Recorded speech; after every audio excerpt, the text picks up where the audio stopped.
Welcome to our Health for All program. I'm Iga Musa, working with the Community Health Rights Network. With me is Mr. Amodan Moses, head teacher, Aligoi Seed Secondary School. and Madam Apio Grace, deputy head teacher, Aligoi Yes. SS. Welcome to the program. Today we are going to discuss what these children, these young people, are with you almost 3/4 of the year. What is your take when it comes to sexual related challenges that these young people are facing? Well, we always have programs at school. We majorly guide and counsel them in issues related to sex. We encourage them to abstain, and of course, we tell them that it is also unsafe for them to abort or to engage themselves in sex before marriage. And then those who cannot completely abstain, we try to tell them of what they call ABCD: abstain, being faithful, and then condom use. But of course, this being a religious founded school, Actually, that's what I wanted to ask. Being a religiously founded school, do you really find it? Do you really get the confidence to talk about these issues with these youngsters? religiously we don't emphasize and talk about condom use. But being a school, we do not only confine ourselves to religious issues. We also have to borrow the health related issues to counsel, guide, and try to warn our learners. Yeah. Apart from what other interventions are you using to help these youngsters? Apart from just counseling and talking to them, are there specific interventions that you try to put into place to help them overcome these challenges?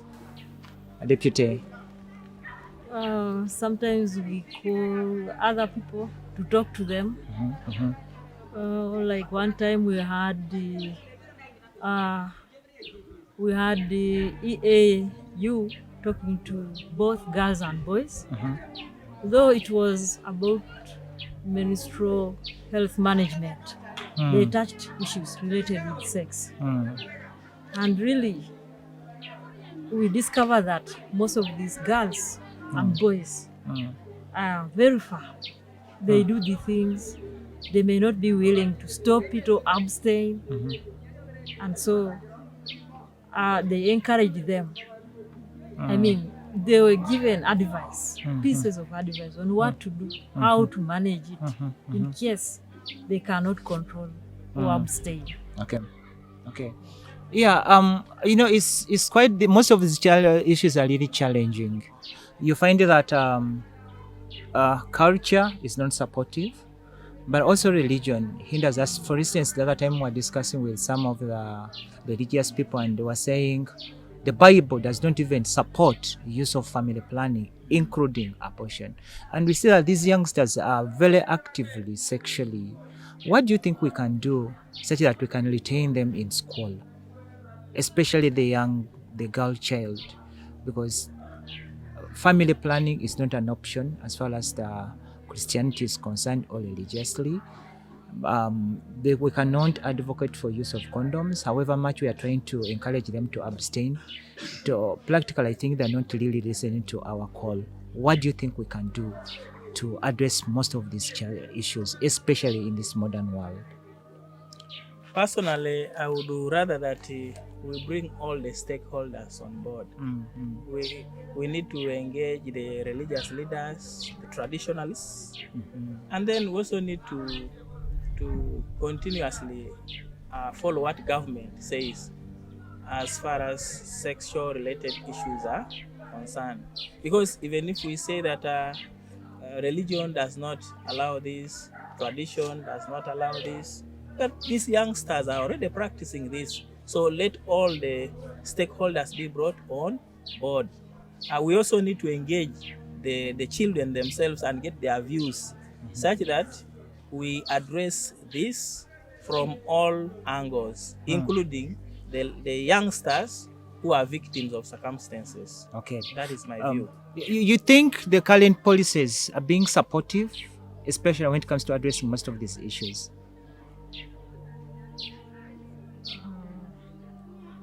No, don't think so. Hmm. Because actually these youngsters are active They are sexually. active, Mhm. and would think And I think the teachers' hands are slightly Are tied. tied. they are tied. They are tied. They are not supposed to talk about these issues. And I'm really wondering, because I would want us to look at it from two sides, as a teacher, but also as a parent. Parent. What would be the easiest way, apart from just engaging? Because still we may engage and engage and engage, and may not come up with amicable solutions to the problems. Yet we are losing lives, especially due to unwanted pregnancies ending up into unsafe abortions. We are losing many youngsters. Some will never have children. What do you think we can do? I think let our cry go back to government. Mm-hmm. The law Mm-hmm. is not implemented. Mm-hmm. That one of defilement, sex below 18 years, Mm-hmm. I think that should be implemented. Mm-hmm. Anyone got playing sex with a girl below 18 years Mm-hmm. should be handled by law. By law. Yeah.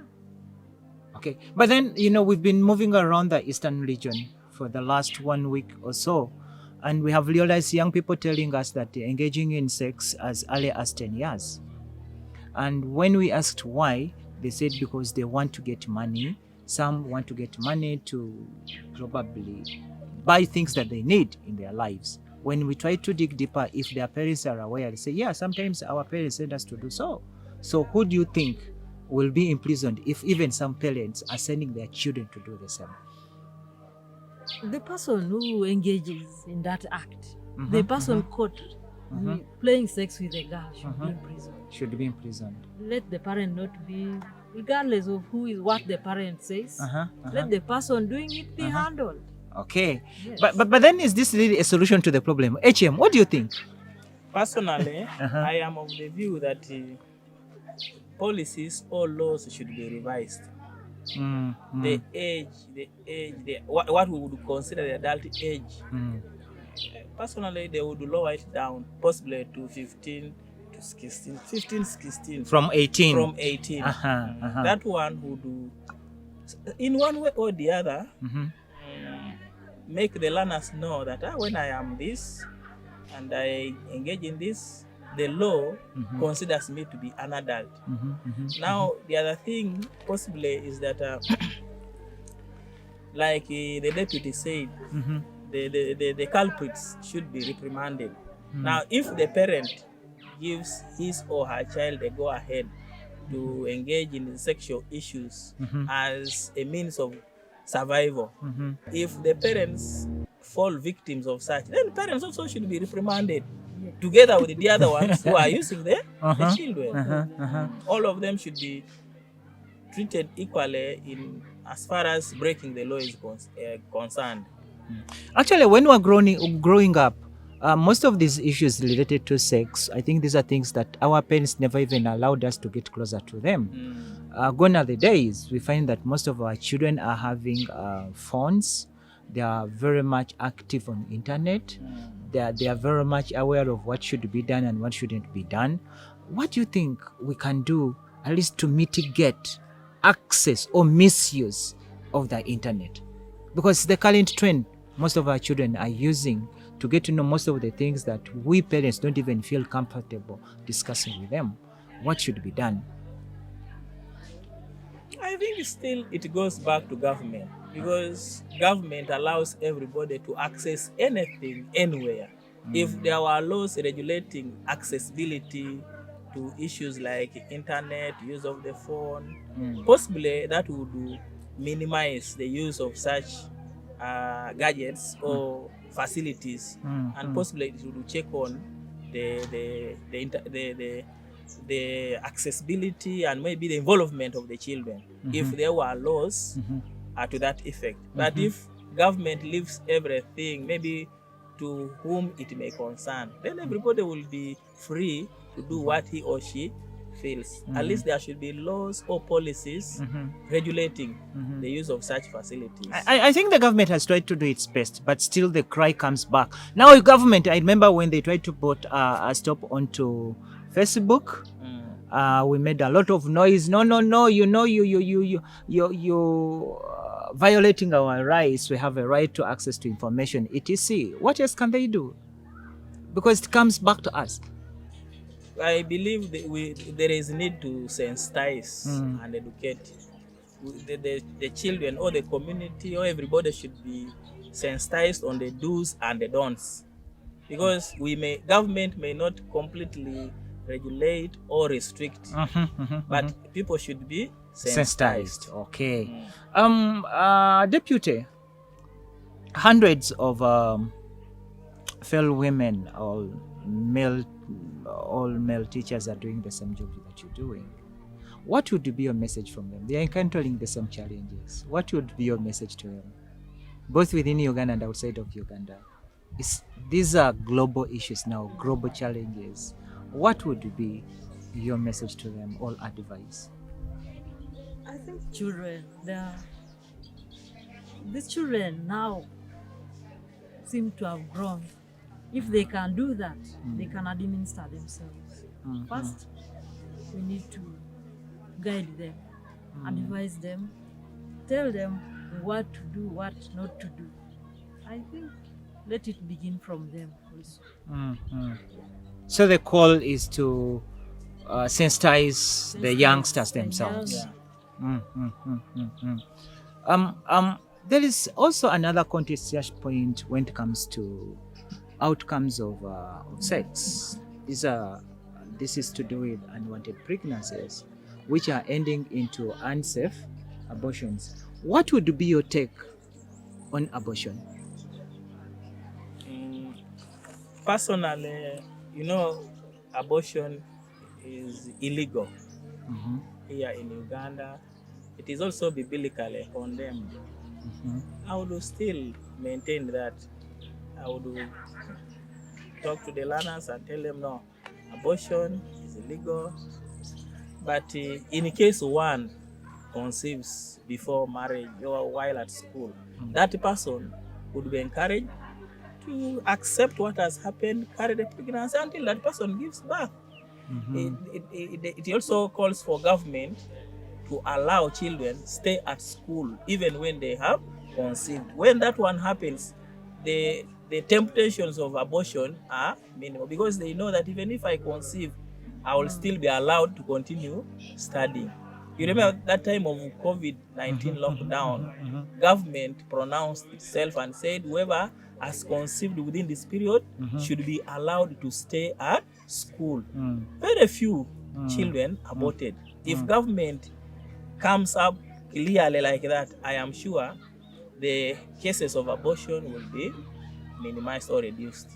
So that is to serve a certain percentage of youngsters, Yeah. those who feel okay. But what if those who do not feel okay to continue with the pregnancy? What advice would you give? Those who don't feel okay. Yes, because everyone has a right to make a choice. I may feel it's okay for me to continue with a pregnancy, but what if one says not to? What advice would you give to the government, maybe? Possibly there should be laws to legalize abortion. If there could be laws to legalize abortion, well and good. Now, what will the religious leaders say? See? Because if government comes up with a policy and legalizes abortion, we shall have problems with the religious leaders, because abortion in one way or the other will be regarded as murder. So we shall be perpetuating and encouraging murder. So we shall not be at par with the religious leaders. That is where the challenge is.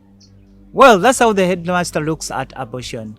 Presumably, if it's given a leeway, it's more of promoting murder. And headmistress, countries like South Africa, abortion is legally allowed. Unfortunately, very few go to these facilities to seek for safe abortion care. What do you think is hindering them from doing so? Assuming it happened in Uganda and the government comes out and says, okay, we have a clear law on abortion in Uganda, everyone is legalized, because the current law we have is not clear. It's not supportive. It does not stop you from having an abortion, nor does it support. It's not clear. Assuming it's clearly codified that it's okay if you feel you want to terminate this pregnancy, you can just walk into any facility and get a service. Do you think that would be a solution to the consequences resulting from unsafe abortions in our country? No, it won't be a solution. Because we would not say it would be, that abortion would be 100% safe still. Okay. Maybe we'll still lose these victims. Do you think there is safe abortion? No, There's no safe abortion. there's no safe abortion. All abortions are unsafe. They are not safe. I don't think they leave the person aborting no more. I don't think so. Anyway, I'm not a medical person, but I don't think To the you, there is person no safe remains abortion. Wow. Headmaster, do you feel the same? I do. feel There's the no same. safe abortion. Wow. Okay. Thanks very much. It has been really great interacting with the deputy and the headmaster. Let's take a short break, and when we come back, we shall dig deep into what we can do to save the lives of especially our young generations for tomorrow.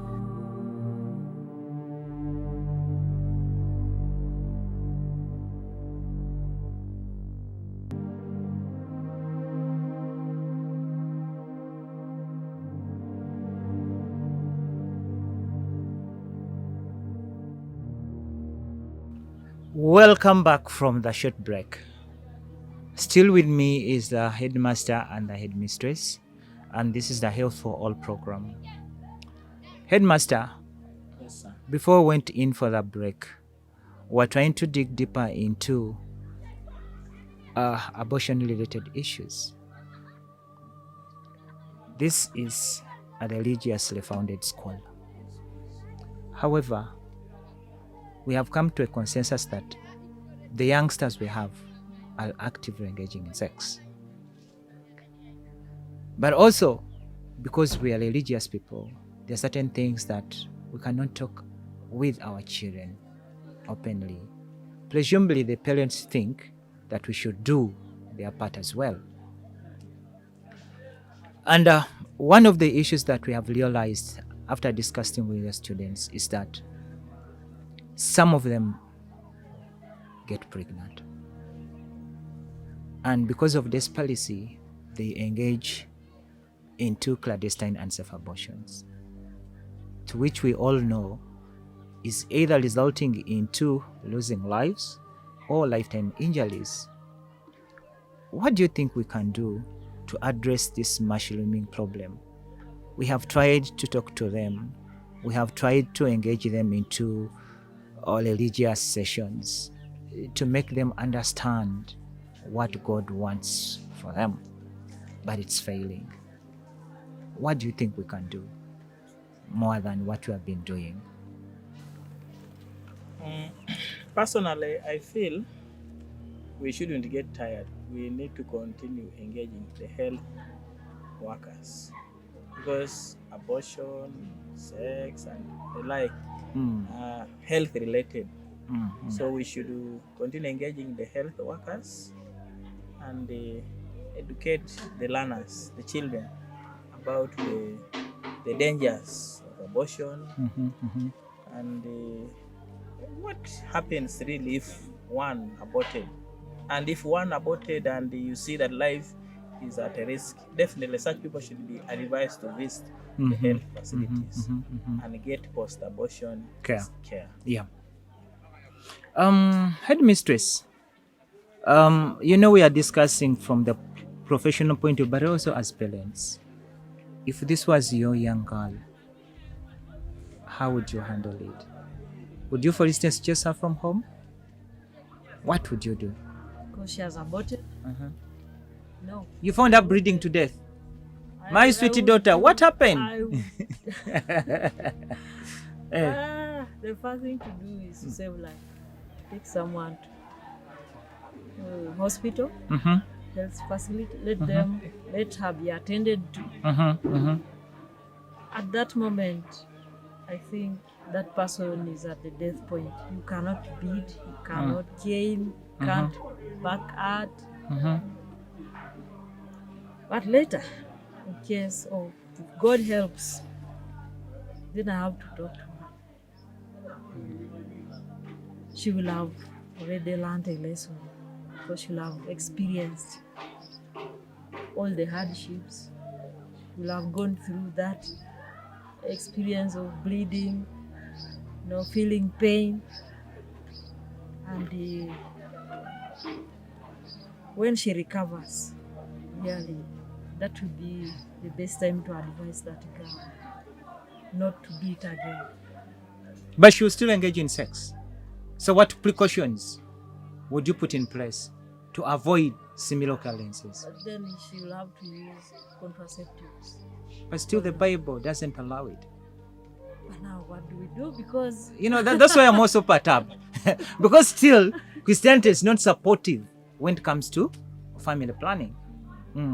Because yesterday even we were trying to discuss with some Islamic leaders, Muslim leaders, and they were saying it's totally even a taboo to use a condom, because that is termed as murder. So what can we really do? we can still teach girls. There are safe days. Okay. Go by that. Because really, if they cannot abstain, teach them, show them the safe days. When they cannot conceive, hopefully they will learn. Hopefully they will learn. Okay. HM. Yes, sir. If you met the religious council leaders, Yes, please. after going through what we've been sharing, what would be your message to them? I would still go by what the deputy has said. Instead of losing lives, we would do, of course, we can't bend the Bible. We cannot bend the Bible, but we can bend other things outside the Bible and say, let's save lives. It is better to save life than sticking to what the Bible is saying, and yet people are dying. And then the other thing, just like the religious leaders have not stopped preaching the gospel, we also have to continue sensitizing and educating both the children and the parents. The challenge is that most parents have left issues to do with the sex education with the school and maybe health workers. They don't talk issues concerning sex with their children. So parents, whether religious or unreligious, should come out clearly and talk about issues of sex or related to sex openly. Sex education should not be left to institutions, education institutions alone, but should begin at home. They are leaving the entire responsibilities to you. Wow. Wow. And to the government, what would be your advice to, assuming you met His Excellency, the President of Uganda, what would be your message to him? I think he still has to emphasize or strengthen that no, abortion should not be legalized. But then we are losing lives. You see, we are picking it up from your daughter. She almost lost her life. Why? Because her hands were tied. Presumably, if there was a gap for her to freely walk to a facility, probably she would have done so. Okay? Maybe you shouldn't go through what she went through. You found her bleeding to almost death. And now you get a chance. But I think You are missing His Excellency, the President of Uganda. What would be your message? See, I think also we need to look at first what makes them to abort. Maybe there is fear of charges, what to the boy's side, somebody who impregnated the person. So what would be your I that think one the message to the government should President? now stop charging these gentlemen so much, or these boys. criminalizing Yeah, so that pregnancies it does not before make marriage. they are free. Mhm. They should not really. So be presumably you arrested. could maybe request the president to add more, a bigger budget to sensitization, Yes. something like that. Yeah. Would you think that would work? Yes. So, Okay. Thanks very much. It has been a very good interactive session, and we hope to meet again. We really want to come back and then dig deeper into this. And probably when we come, we shall be collecting views from what you'll have collected from the. Is it the PTA? Is it called the PTA? How do you call it? and Board of Governors. PTA and Board of Governors. Because what we need is to save lives of our young generation. Thanks very much, and hope we meet again soon.